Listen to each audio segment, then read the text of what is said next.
આયો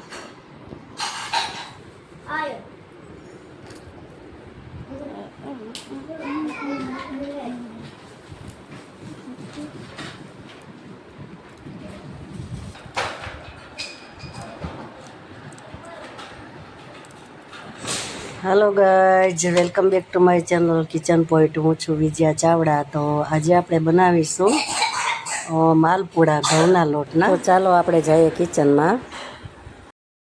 તો આજે આપણે બનાવીશું માલપુડા। તો માલપુડાનું માપ તમને પહેલાં હું બતાવી દઉં છું કે અહીંયા મેં નોર્મલ વાટકા છે આપણે ઘરમાં હોય છે તે વાટકા મેં લીધા છે।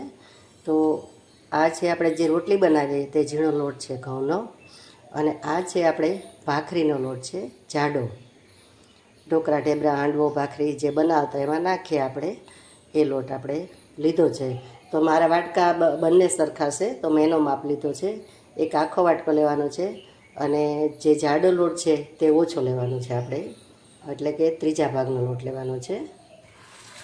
ત્યારબાદ આપણે આ ગોળ છે તે ગોળ લીધો છે। ગોળ પણ મારે આ ત્રણેય વાટકા સરખા છે તો મેં માપે લીધો છે। તો જેટલો લોટ હોય એનાથી ત્રીજા ભાગનો આપણે ગોળ લેવાનો છે, એટલે માપસર આપણું ગળ્યું થાય।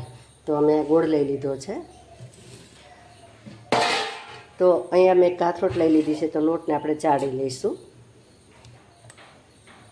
અહીંયા મેં એક વાટકો લીધો છે, તો વાટકામાં આપણે ગોળ લઈ લઈશું અને ગોળનું આપણે પાણી કરી દઈશું।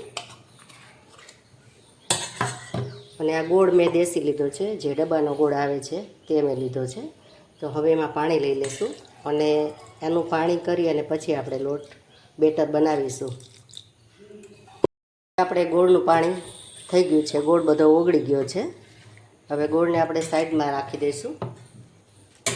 ત્યાં સુધીમાં આપણે એક બાઉલ લઈ લઈશું। તો મેં આ બાઉલ લઈ લીધું છે, તો એમાં લોટ આપણે બધો જે ચારેલો છે તે લોટ આપણે લઈ લઈશું। જાડો લોટ નાખવાથી શું થાય છે કે ચીકણા નથી થતા, અને બીજા નંબરમાં કે એમાં તેલ નથી રહેતું। તો અવશ્ય લેવાનો છે જાડો લોટ, થોડો વધારે નહીં, થોડોક જ લઈ લેવાનો, ત્રીજા ભાગનો। તો હવે આપણે બાઉલમાં લોટ લઈ લીધો છે અને ગોળનું પાણી છે તે આપણે એમાં લઈ લેશું। તો મેં અહીંયા એક ગળણી લઈ લીધી છે અને ચાળીને લઈ લેશું આપણે ગાળીને, કારણ કે ગાળવો જરૂરી છે। તો અહીંયા આપણે બધું જે ગોળનું પાણી છે તે લઈ લઈશું। તો વિસ્કરની મદદથી આપણે હલાવી લઈશું। અને મેં વિડીયો મૂકેલો જ છે, પણ તે મેં પોસ્ટ ખાલી મૂકેલી છે, આખો વિડીયો મેં નથી બતાવેલો। તો અત્યારે હું ડિસ્ક્રિપ્શનમાં રાખી દઈશ રેસીપી, તમે ત્યાંથી જોઈ શકો છો। તો હવે આમાં જરૂર પડે એટલું પાણી આપણે ઉમેરવાનું છે, તમે જોઈ શકો છો। તો થોડું પાણી આપણે લઈશું હજી। હવે એની કન્સિસ્ટન્સી બરાબર આવી જાય ત્યાં એટલું પાણી આપણે લેવાનું છે। તો અહીં આપણું બેટર બની ગયું છે, તમે જોઈ શકો છો આ રીતનું બેટર। અને જ્યારે આપણે માલપુડા ઉતારીશું ત્યારે આપણે જેવી કન્સિસ્ટન્સી જોઈશે તેવી આપણે લઈ લેશું। અત્યારે આપણે આ રીતે રાખવાનું છે એટલે હાથો સરખો આવી જાય। અને હા, બીજું કે સેજ આપણે થોડું નહીં એવું આપણે દહીં લેવાનું છે, બહુ ઝાઝું નહીં, ખાટું થઈ જાય એવું નહીં, આટલુંક જ આપણે દહીં એમાં ઉમેરવાનું છે કે ચમચીથી અડધી ને એની અડધી ચમચી, એટલે કે 5 ચમચી। તો આ 5 ચમચી મેં અહીંયા દહીં લઈ લીધું છે। તો દહીંથી કેવું છે કે એનો હાથો આવી જશે અને જારી પણ પડશે આપણા માલપુડામાં। તો ચોક્કસથી થોડુંક દહીં તમે લઈ અને ઉમેરી દેજો। તો આપણે બધું આ રીતે મિક્સ કરી દીધું છે, જોઈ શકો છો। હવે આ જ ફોર્મમાં આપણે રહેવા દેવાનું છે, અને જ્યારે માલપુડા ઉતારીશું ત્યારે આપણે કન્સિસ્ટન્સી બરાબર લઈ લઈશું। ત્યાં સુધી આપણે એક થાળી લઈ અને આ રીતે આને ઢાંકી દઈશું। તડકો હોય તો બહાર મૂકો તો ચાલે, તો હાથો આવી જાય, અને જો ના હોય તડકો તો ગરમીનું જેવું વાતાવરણ હોય ને તો એમાં મૂકી દેવાનો, કે જ્યાં હવા ન જતી હોય એમાં, કારણ કે આમાં હાથો આવવો જરૂરી છે, તો જ તમારા માલપુડા સરસ થાય।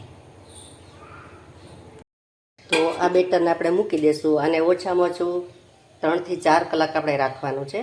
એનો હાથો આવશે તો જ તમારા માલપુડા સરસ બનશે. તો આપણે 5 કલાક પૂરતો આપણે રાખી દઈશું. તો તમે જોઈ શકો છો આપણે કન્સિસ્ટન્સી કઈ રીતે રાખવાની છે, શું છે તે. જો આ રીતે ધારાવાળી થાય આપણે એવું આપણે કન્સિસ્ટન્સી રાખવાની છે.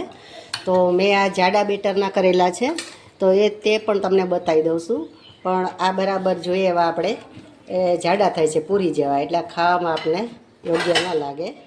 તો હવે આપણે જે બેટરને ઢીલું કર્યું છે તો તે આપણે બનાવીશું. અને તેલ પણ આપણું આવી ગયેલું છે, તો તમે જોઈ શકો છો. તો આને એક જ હરખી ધાર આપણે દેવાની છે, આ રીતે. જો તો હવે આપણે ફાસ કરી દઈશું ગેસને, અને ધીરે ધીરે ઉપર આવે અને ફૂલે. પણ હજી આપણે થોડું પાણીની જરૂર છે એમાં. જો ઉપર આવી ગયો છે આપણો માલપુડો, તમે જોઈ શકો છો. તો હજી પણ આપણે પાણીની થોડીક જરૂર છે, તો પાણી આપણે લઈ લઈશું. થોડું પાણી ઉમેરી દઈશું હજી, બહુ ઝાઝું નહીં, થોડું થોડું લઈ લેવાનું. કન્સિસ્ટન્સી આવી જાય ત્યાં સુધી આપણે પાણી રેડવાનું છે એમાં. તો આપણે આને હલાવી લીધું છે, ત્યારબાદ આપણે બીજો પણ લઈ લેશું આમાં માલપુડો. તો બીજો આપણે સાઈડમાં લઈ લેશું.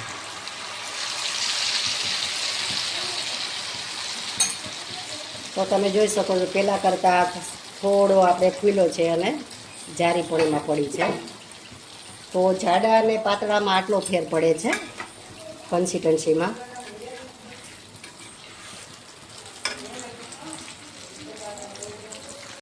જે એક આપણે માલપુડો પૂરી અને તમને બતાવી દઉં છું. જોઈ શકો છો એની જાતે જે મોટો થશે.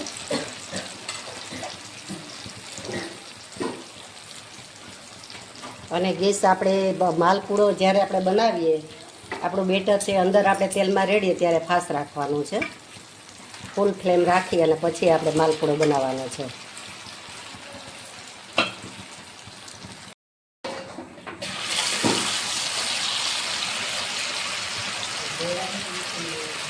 જોઈ શકો છો તમે, જો આપણા માલપુડા સરસ રીતે જારીદાર સરસ મજાના એવા બને છે.